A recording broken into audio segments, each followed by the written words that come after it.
I'm going to go ahead with the meeting beginning ritual. 起立，面向佛堂，参加先鞠躬，一鞠躬，再鞠躬，三鞠躬，参加各位的传习鞠躬，开班一鞠躬，请坐下。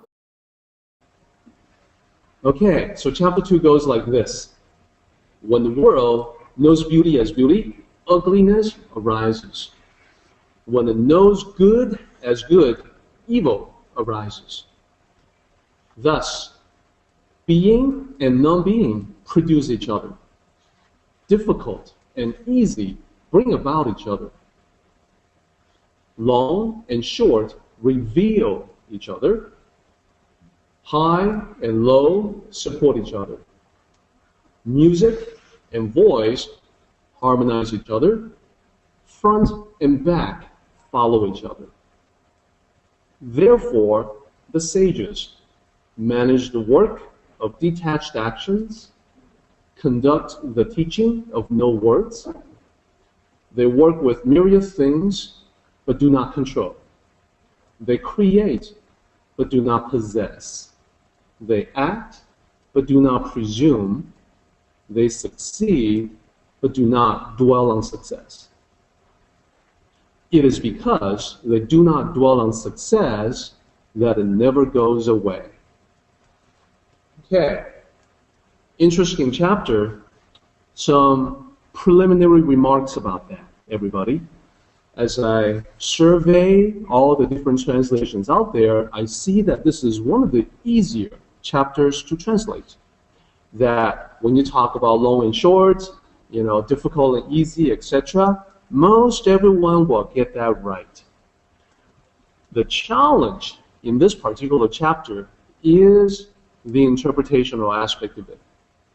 So I'm about to get into some of those interpretations. So for instance, you can see that there's reference to good and bad, good and not so good, beautiful and not so beautiful, etc. I want everyone to pay attention to how throughout the entire chapter, it doesn't say that you should not see everything as beautiful or ugly, long or short, good or not good, etc. It doesn't say that you shouldn't do that.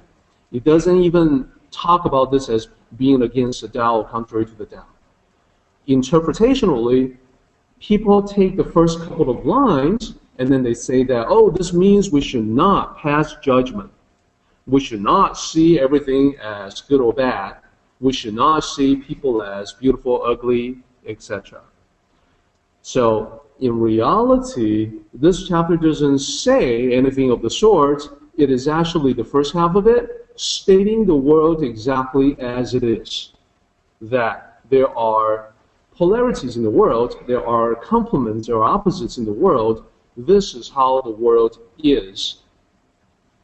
So when we talk about the first half and second half, I also want to draw a line. You can probably look at the structure of this chapter and you can guess where the line ought to be. So there's a line that's drawn, dividing this up into two halves. Can you guess where we should place that line?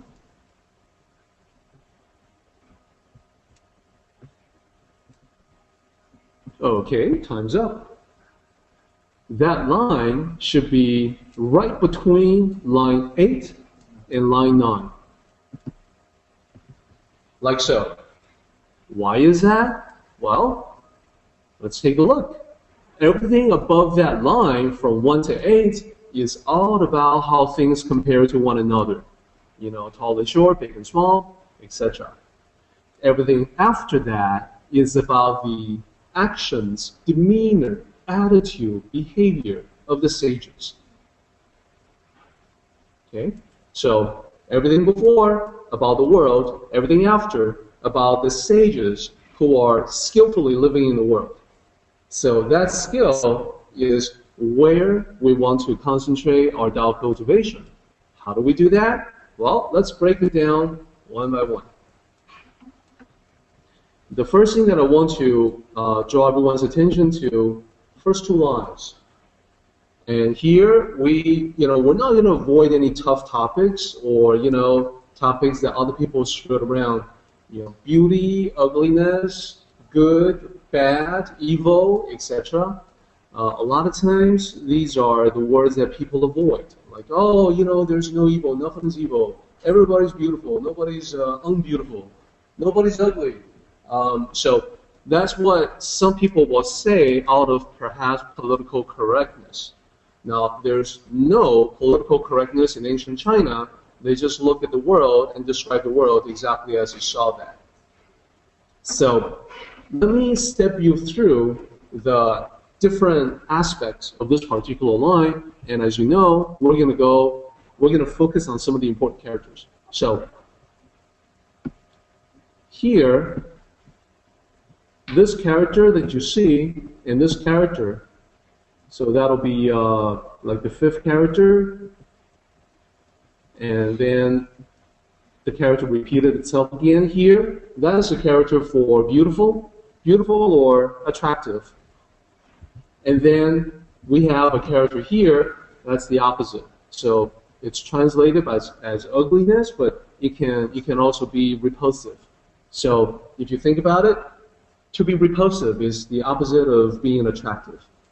Being attractive, we oftentimes use that as another word for being beautiful. Attractive is beautiful.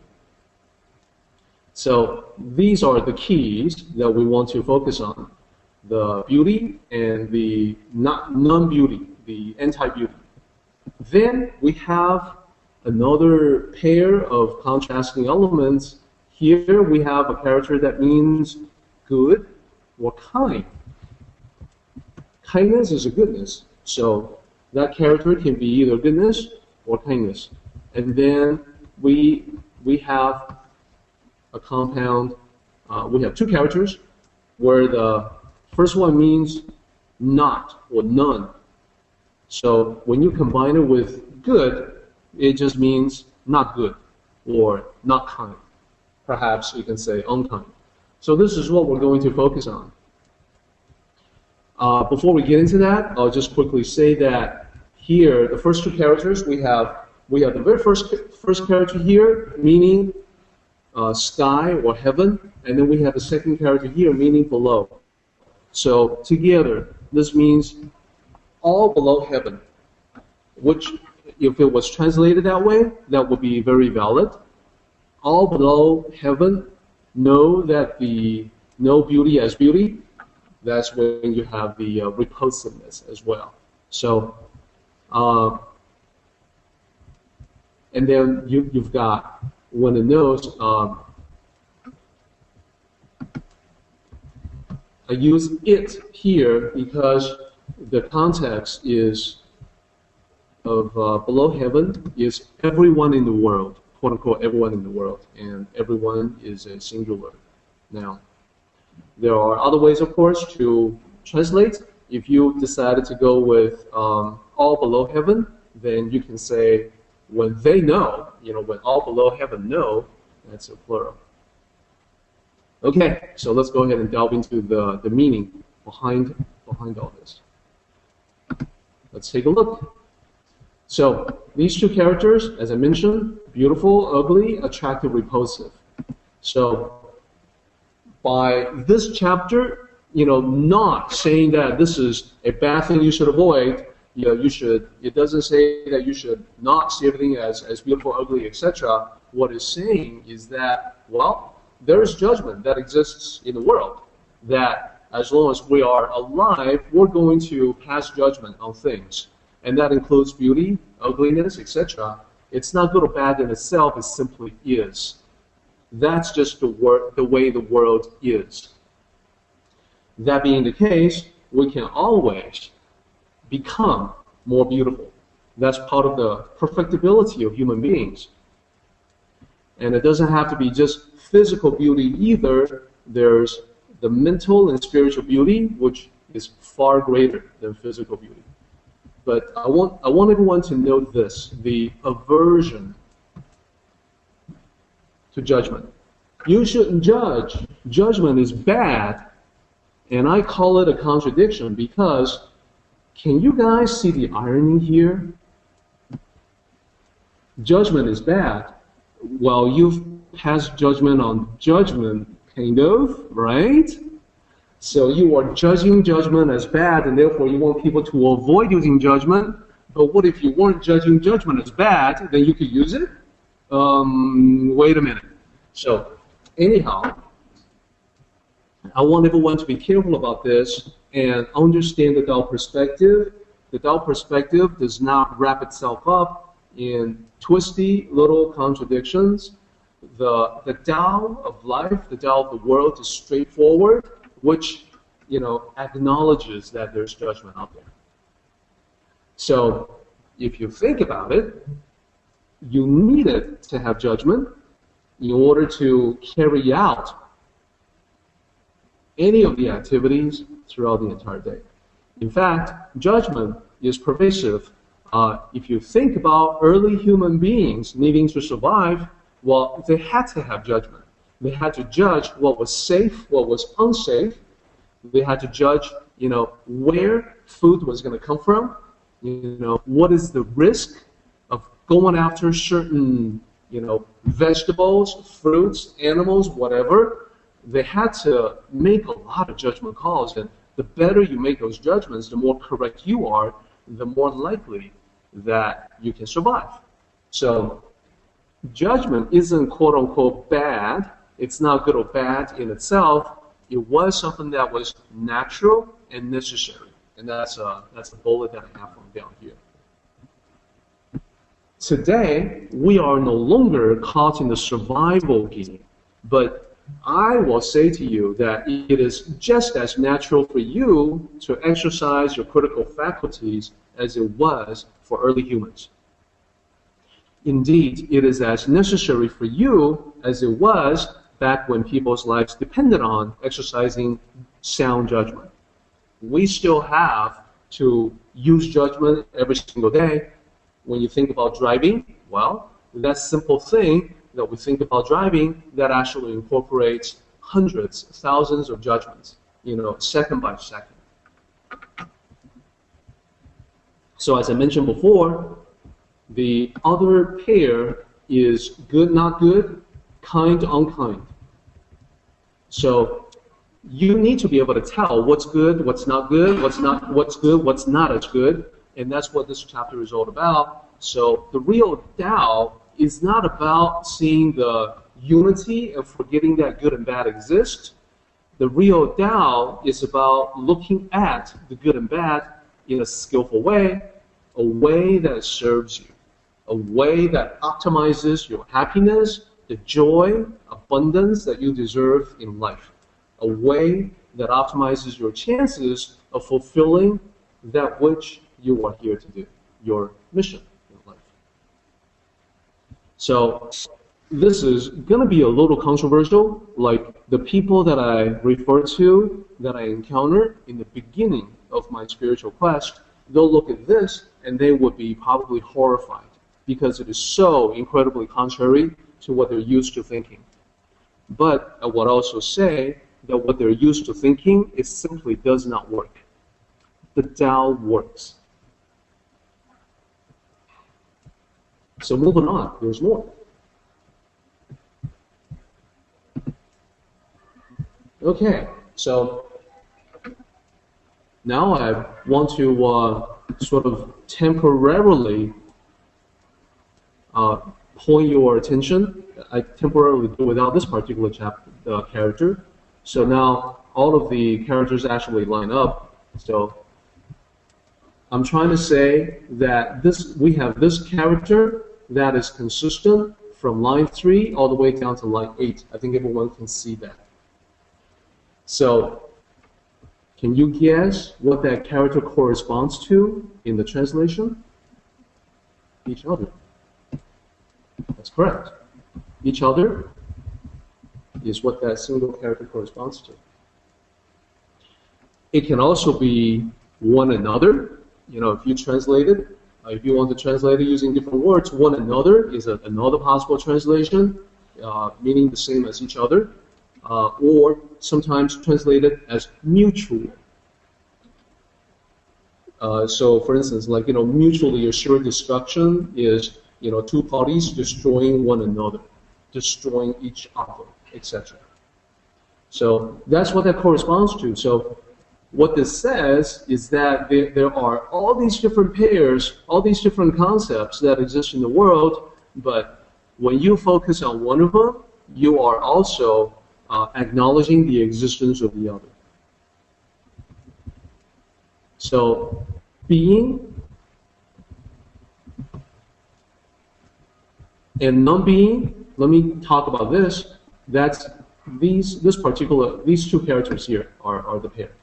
And let me move away the the lines that I have drawn here so you can see it a little bit better.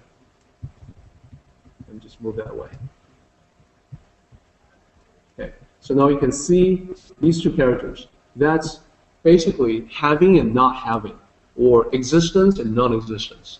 So those are the two different states. So when you have something, you also create the states of not having something. If you were to lose it, then you've transitioned from one state to another state. So difficult and easy, I think this one is easier to understand. Those are the two characters. And you know already intuitively that if you talk about something being hard, it's because there's something else out there that's not as hard. That's easy. Low and short, easy to understand. High and low, easy to understand. And then music and voice harmonizing one another. So this is basically talking about how many things in the world, even when they are not seen as opposites, they are complements to one another. And then front and back. Ahead, behind, etc. So these are all the different ways that we pass judgment on the world and see differences in the world. That's a statement of how the world actually is today. Okay. Now, let me move on to a very important concept here, because we talk about WÚ WÈI all the time. Well, chapter 2 is where WÚ WÈI shows up first. This is the first mention of WÚ WÈI. And this is also the other aspect of this particular chapter where I say that interpretationally it's often misunderstood. This is the other part that's often misunderstood. So you can tell that I have translated that as detached actions. So that isn't always the way that it's translated. So typically people will see this character here, which, by the way, is the same character as the third character here in line 3. Same character there, means not having. So not having, non-existence, non-being, etc. Basically not. And then wei. Many people translate that as doing, and therefore when they put these two together, non-doing, non-action is usually the translation. So I have one translation like that, which is the incorrect translation. Unfortunately, it is the most popular translation out there. So this is the line where the first two characters means thus, therefore, etc. And then third and fourth character, Shenren, means the sage. In this case, someone who is extremely wise, therefore translated as master. So we got therefore, we've got master in the first four characters. And then the translation continues on. Acts without doing anything. That's where the misconception comes from. A lot of times about the Tao, oh, do nothing, not do anything, etc. So I'm here to hopefully clarify this for everybody. I want to break it down. This is WÚ WÈI right here. WÚ WÈI. So let's break it down. We've got WÚ, which is, as I mentioned, not having, non-being, etc. And then we have WÈI. Instead of doing or action, it actually means agenda. So let me explain. This is simple for native Chinese speakers to get, to grasp, because in Chinese, the way you say why. When you ask why, in Chinese, it's 3 characters. 为什么? 为什么? 3 characters means why. So, usually, Chinese is very efficient, very space efficient. You can express so much using just a few characters.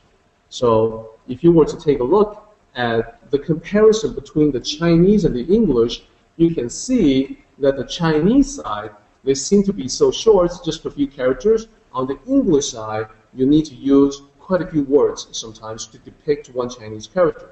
Well, here we have the opposite scenario, where a single English word, why, has to be represented using 3 Chinese characters. 为什么? How do you break it down? 为 is this particular character here. 什么, the second and third characters, mean what. So, 为什么 means for what. And if you think about it, when you ask the question why, that's what you're asking. You're asking, well, for what? You know, when you say, why are you doing that? You are asking, what are you doing that for? For what are you doing that? So that's what why is. So that's what I mean by, you know, the what for. This is the for in what for. That's what that character is. So the idea is that there's some kind of an agenda that you have, some kind of an attachment that you have. You're doing something for that purpose. And that purpose is what becomes an attachment and a fixation, sometimes an obsession. So what this line really says is that the master or the sage is handling things using WÚ WÈI, handling things without being attached to specific outcomes because WÚ WÈI is not having an agenda, not having an attachment to a specific outcome. So the sage understands that it's all in the doing something perfectly, that will guarantee a good outcome. You don't have to be fixated on what that outcome is. You're focusing on the perfection of execution. So when you take a look at this, so we're basically doing this character by character and then combining 2 characters to talk about what it really means. And then now we bring in the other 2 characters here, and that's the last bullet there. 无为之事. So it's an action, it's something that you manage, it's an action that's taken because it is the right thing to do, not because you are attached to a particular outcome. That's what it really means. So that's the reason why I translate it as detached action. It can also be unattached action. Now, the right thing to do, there's more that I need to say about that. It is the right thing to do in accordance with the Tao. When you do the right thing and when you do things right, you're talking about perfect execution. You're doing something right. You're doing it perfectly. Now, you may not achieve the result that you want, but that's not important. You are doing it the right way. You are doing the right thing and you are doing it right. That's the Tao. So I looked around for an example about this, and as you guys know, I oftentimes come across examples in unexpected places, so I found one in a television show that I want to share with everybody. The television show writers probably did not know that they were expressing the Tao. That's okay. The Tao is simply a label for wisdom. They were expressing wisdom, which is very congruent with the Tao. So here it is. So, WÚ WÈI, what does it mean? Let me set up the context for you, but because you may not know this particular reference. The gentleman that you see in the picture, this is a character from a TV show, and his name is Samuel Anders. Samuel Anders. Samuel Anders is a star athlete. This character is a star athlete. So as a star athlete, he gets interviewed by the media, like, news reporters. Just like today, you're going to see ESPN interviewing athletes, asking them about their opinion about different things. With a microphone that's handed to you, with a cameraman that's capturing your expressions. So in this particular scene on the TV show, the news reporter, the sports reporter, journalist, is asking, Samuel Anders, well, how do you feel about not winning a championship, not having won a championship yet, despite the fact that you are, Hall of Fame, a star athlete, everything that you do is so great, etc. So initially, Samuel Anders responds in pretty much the same way that you see athletes respond on television news today, which is, do you know guys know what I'm talking about? I mean, cliches and platitudes. What I mean is, think about how athletes respond. What do you think about this? Athletes will say, oh yeah, we're going to have to go out there and we're going to have to do 120%. We're going to have to, we're going to have to do one for the team. We're going to have to come together and hopefully we're going to win. Okay, well, you just spent several seconds hearing absolutely nothing of substance. So initially, that's how Samuel Anders responds to the reporter. Yeah, I'm going to do whatever I can to help out the team. Every athlete says that, right? But then, interesting moments in that television show, he gets really serious. He thinks about what really means a lot to him, what means everything to him. So this is his deep and thoughtful expression.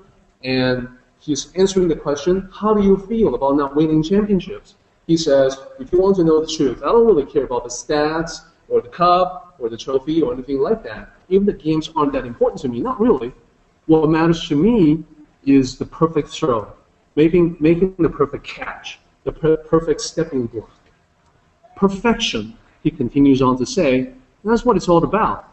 It's those moments when you can feel the perfection of creation, the beauty of physics, the wonder of mathematics, the elation of action and reaction.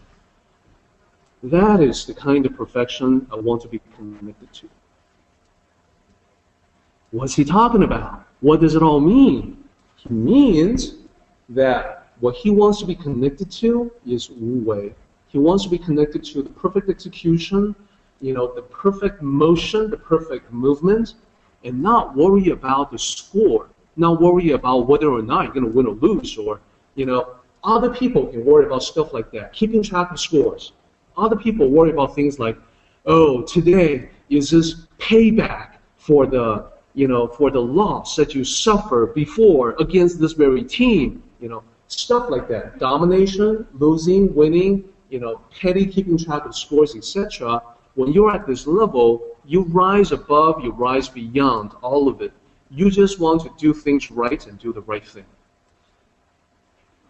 And that's what WÚ WÈI is all about. And by the way, does anyone know what TV show this is that I'm talking about? It may be a little bit unexpected. It's Battlestar Galactica.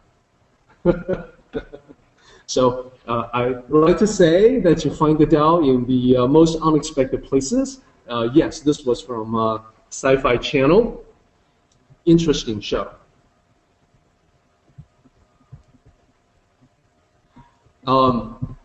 I think it's a good way to understand what we're trying to get at when we talk about WÚ WÈI. This whole state of not worrying about how things turn out. Just relax.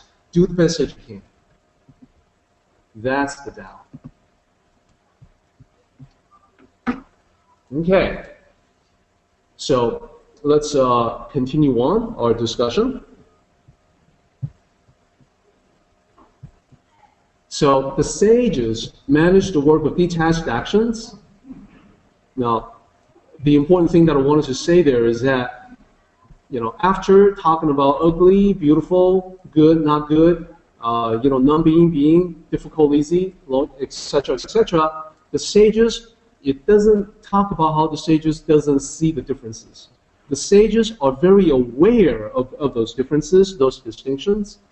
The sages instead utilizes those differences in a skillful way to manage the work of detached actions. So manage the work of detached actions is to do things perfectly, is to do things right, to do the right thing and do it right. And conducting the teaching of no words. So if you think about the examples that I started out with today, with Grandmaster Tai, who had passed away, as I mentioned, with Grandmaster Chen, who is still doing very well today, with Master Wu, etc. These people did not lecture me. These people did not, turn to me and say, you should do this, you should do that. These are the rules. You have to follow these rules. But these people made me want to follow them, follow their footsteps, and do what they do, be like them. Because they have taught me without using any words. They have taught me by demonstrating their action. They have taught me by example. So, perfect example there is that is a teaching of no words. Teaching of no words is not having one of these characters that I encountered 20 years ago.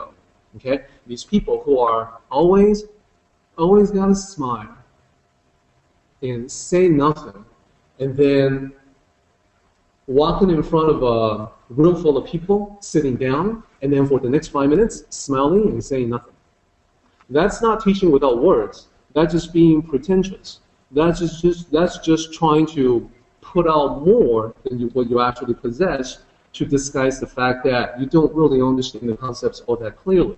So the teaching of no words, that happens every day. That happens in life. That happens in interactions, in talking to other people, and it's also something that manifests in the way that people react.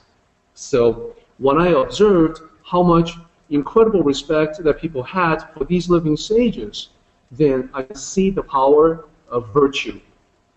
So the Chinese would say that these are the sages that really have virtuous nature, 德性. And it's the power of the virtuous nature that draws people to them. Is this beautiful? Yes, it's very beautiful.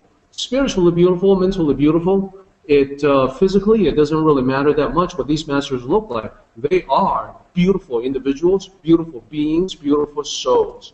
And people are drawn to that beauty. They want to be closer to that beauty. And, to be quite frank, I want to be more beautiful like them in terms of the spirit, in terms of the mental aspects. I want to have that beauty in my life infused into my life as well.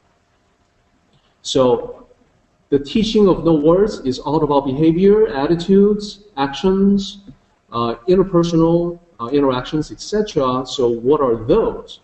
Well, first of all, we have the sages working with myriad things but do not control. So the myriad things will be 10,000 things. That's the first two characters of line 12. And not control will be the last two characters. So what I've done here is that I've highlighted the but do not. The but do not is the repeating element. Just like before, we have each other as the repeating element of that collection of lines. Here we have but do not as the repeating elements of these lines. So you see it here, and then you see it here, and then you see it here. So the only thing that could probably be a little problematic is this character, because the other characters are the same, but this character is different. So I'm just going to share with you that this character is synonymous in this context with this character, which means no. So these describe the behavior of the sages. They are not control freaks. They are not controlling. If the sages were managers, or if the sage was a boss, if you work for someone, if your boss was a sage, then this is a boss who would not micromanage, who is not a control freak. Someone who has faith in you, someone who will give you all the tools that you need, and then give you every opportunity to succeed. And maybe do things in a different way than they do, but that's okay. Diversity is what makes life interesting. So they give you the space to succeed without trying to turn you into another version of them. So that's a boss who will be like a sage, because a sage is someone who does not control. And then the sages create. They are creative individuals. They will create things, ideas, concepts. They will create a role for you, a position for you. They will shape you into a better person than you are. But they do not possess. They are not possessive. They do not try to claim you as being belonging to them. Now, despite that, despite them not being controlling and possessive, people want to be around them. People want to follow them. And then here we have the same character here as we have in the WÚ WÈI that we talked about. Right here. And then here, the context is action. They will do things, but they do not presume. No presumptions. They do not presume that they own you. They do not presume that they control you. They will take action, but it's always in a very low-key way. It's always to the good of all, without presuming that they will then have some sort of power. So then we have 功成, which translated as success. They succeed, or they complete their success, but they do not dwell on it. So this last character that you see in line 15, it means reside. It means to live at a certain place or to dwell at a certain place. So to dwell on it, to dwell on the success, is to seek to take credit or to flaunt the success. Like, look at what I have done. Can you top this? Am I not great? You know, drawing a spotlight, a highlight on your achievement, that's dwelling on success. And that's the kind of thing that sages would never do. They will always, they easily succeed by virtue of the skillful way that they live, and yet they do not dwell on that success. They do not take credit for that. They don't stick around and then draw people's attention to it. Now, ironically, it is because they do not dwell on success. So this is the key word here. Not dwelling on success. It is because they do not dwell on success that it never goes away, and it, in this context, is the achievement, the accomplishment, the success, etc.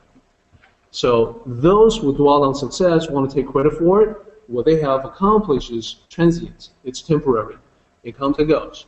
But what the sages accomplish are of a lasting impact, lasting effect, and that's why it never goes away. They don't want to take credit for it, but other people know what they have done. So they spread the message among themselves. They understand the kindness, the goodness that the sage has provided to them, the nurturing, the guidance, the mentoring, the teaching, etc. And therefore, they themselves will remember for him, and they will pass it on in all future generations, and that's how it never goes away.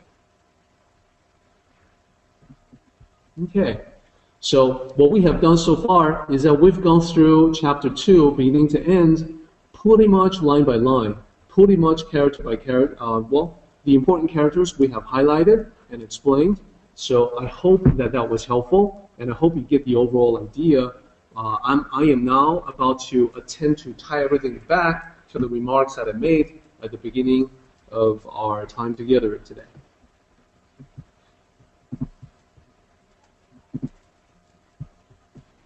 So I would like everyone to be aware that there are different versions of the Tao.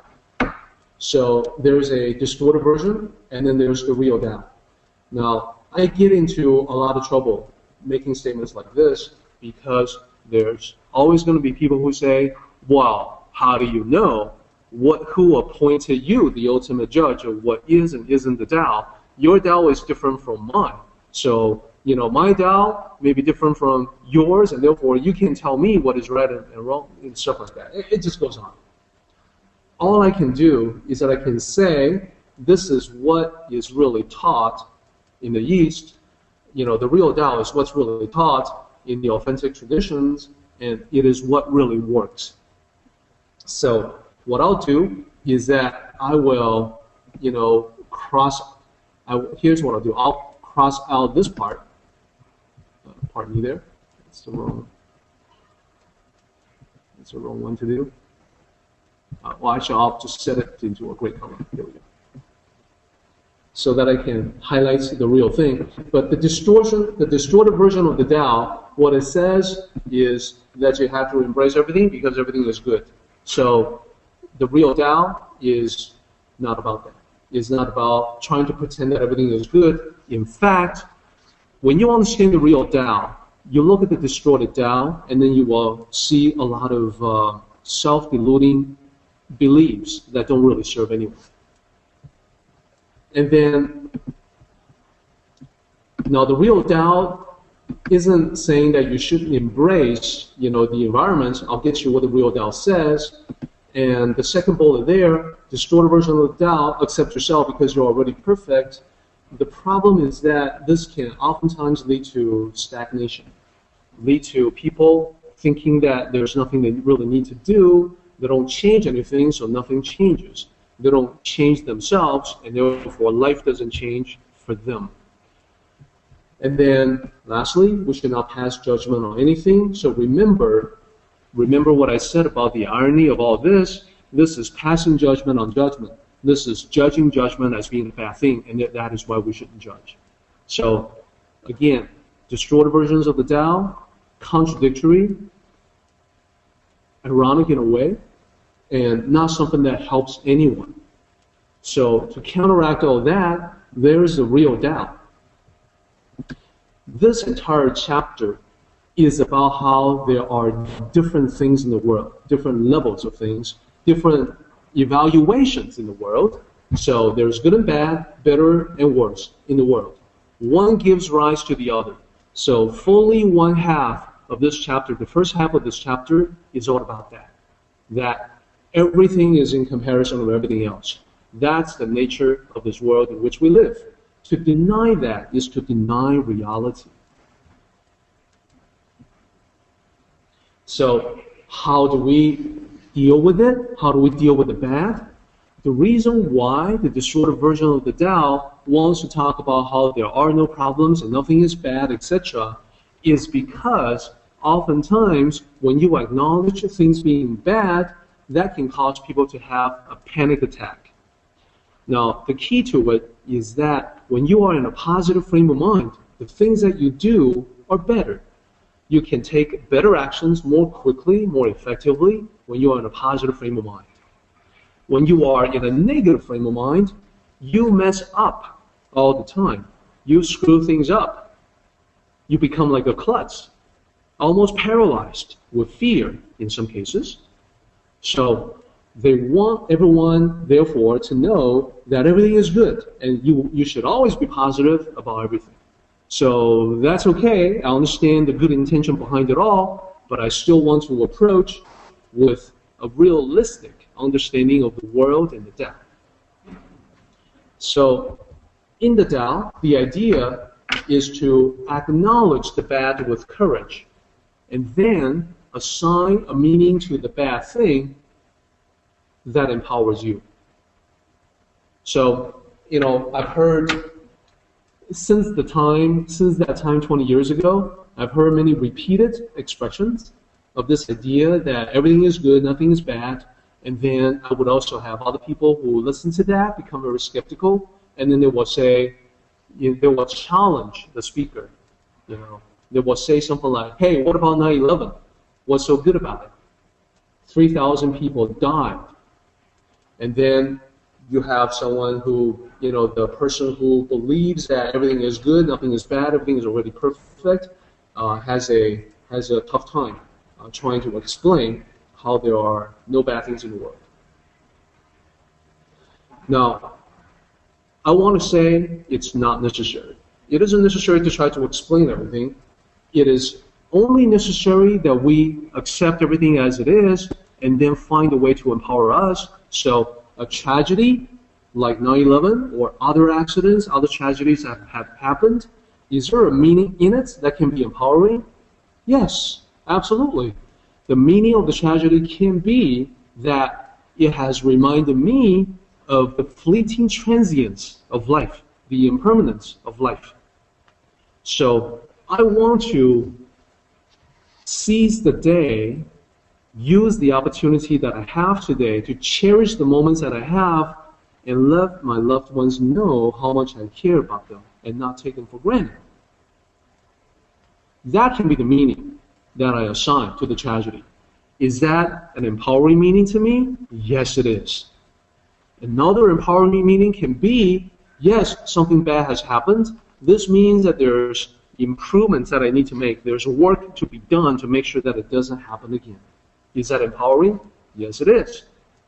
So in none of that is there panic, helplessness, weakness.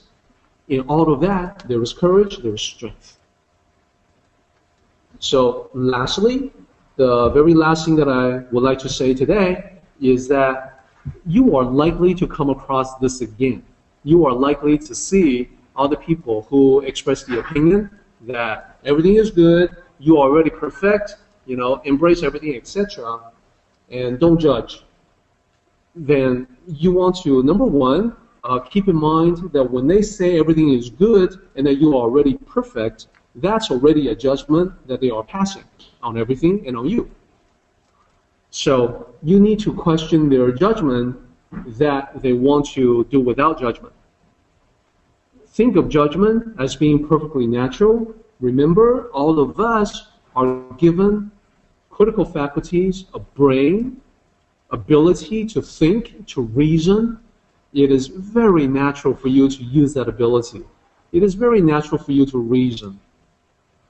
And I would say it's like a muscle. The more you use it, the stronger it becomes. So exercise your judgment so that you can judge wisely. You can pass sound judgment for the betterment of yourself and your loved ones. And when you are in that mode of thinking, you will naturally begin to question the judgment of the people who teach that everything is good or perfect in the world. And it doesn't mean that you begin to see all kinds of negative things about the world that would only take away your power. It means that you begin to see all kinds of opportunities in the world that you can do something about, that you can act on, that you can learn from. So the Tao is wonderful, the world is wonderful, because we are able to utilize our abilities to work with it and to become more skillful at it. Let's go ahead and do the meeting ending ritual, everybody. 起立，面向佛堂，持架三鞠躬，一鞠躬，再鞠躬，三鞠躬，持架规格是一鞠躬，接班一鞠躬。Okay, everybody, we are done. Participate in the Tao meeting by joining us online. For information, go to taoism.net/Tao